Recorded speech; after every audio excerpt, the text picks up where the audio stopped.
to all the boys I've loved before. Yes, even those who've been a bore. You've made my life complete. I dedicate this speech to all the boys I've loved before. I remember my very first date and kiss. Greg, he had sandy blonde hair, and we both worked at McDonald's. My first job. Greg was in the back, flipping burgers, and I was in the front, flipping coins into the cash register. And I think he liked me. I really liked him, but I'm pretty sure he liked me back. And one day, I got confirmation of this, because I got a hankering for some French fries. And he must have at the same time got a hankering for French fries, because we both managed to get over to the French fry canister, which was quite big, by the way, and had rows and rows of French fries. But just as I was reaching for my bag of French fry and he was reaching, our hands touched. And I didn't grab my bag of French fries. And all of a sudden, you give me fever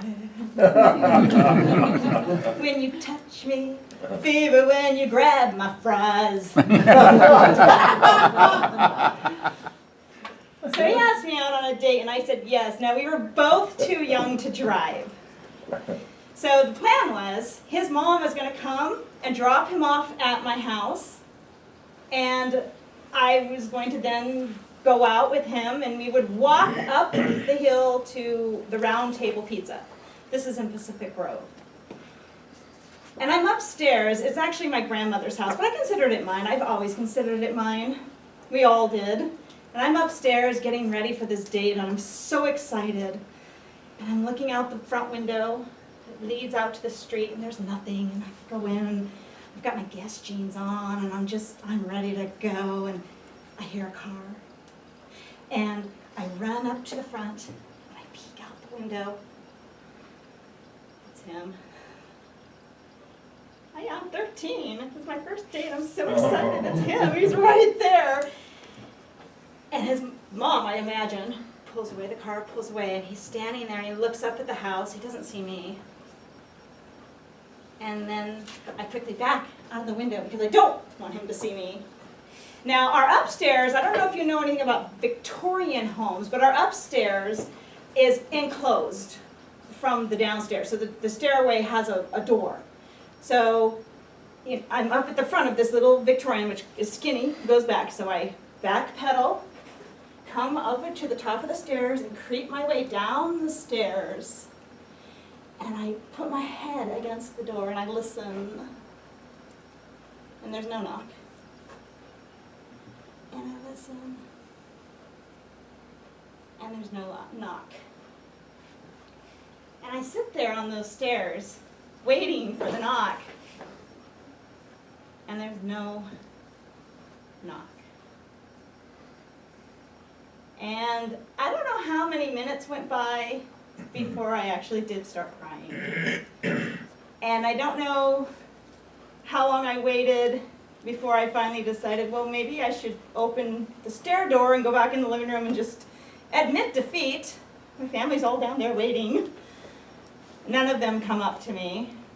They just didn't know. And then I did realize how much time had lapsed, because an hour later, my ear is still pressed to the door, crying and sobbing. I hear this knock, and I hear the door open, and there's this greetings. Hello, I'm Greg. Who are you? What do you want with my daughter? I mean, it goes on and on for a while, and I'm at the stairs like, and I'm drying my tears as fast as I can, and not sure what to think. Should I be happy? He's here. He's an hour late, but he's here. So I dry the tears and I come down, the rest, I mean, there's like one step, so hop down, open the door, and come out. And he smiles, and he has flowers. And we walk out the door. I mean, I didn't know quite what to say. And we go out the door, and he tells me that he thought we were meeting at 7. And that he was so nervous that he would be late, that he had his mom drop him off an hour early because he wasn't sure if he had the right number to the house, and he had all this thing. So he just had been walking around the neighborhood for an hour waiting for this to pass.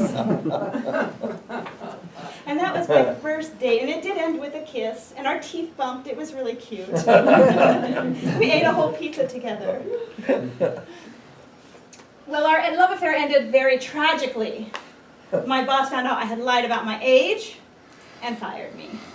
But she told me I could come back the next summer, which I did, and Greg was there. And next to him was that tall guy, what's his name, with brown hair, and he gave me fever.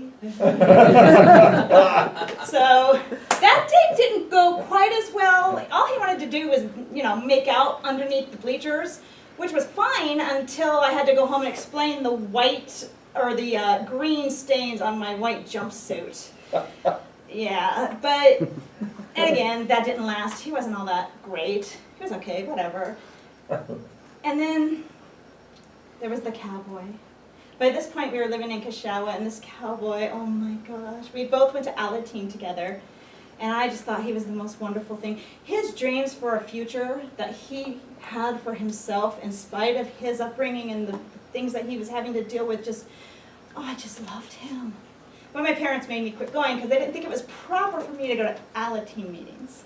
It wasn't proper. And then there were many more. A few more, maybe. And then I met Bob. And through them all, I wonder, is this the one? And maybe he is. We'll find out. All the other ones we don't know. But I can tell you this, if you don't have lots of love, you'll never know which love is the right love for you.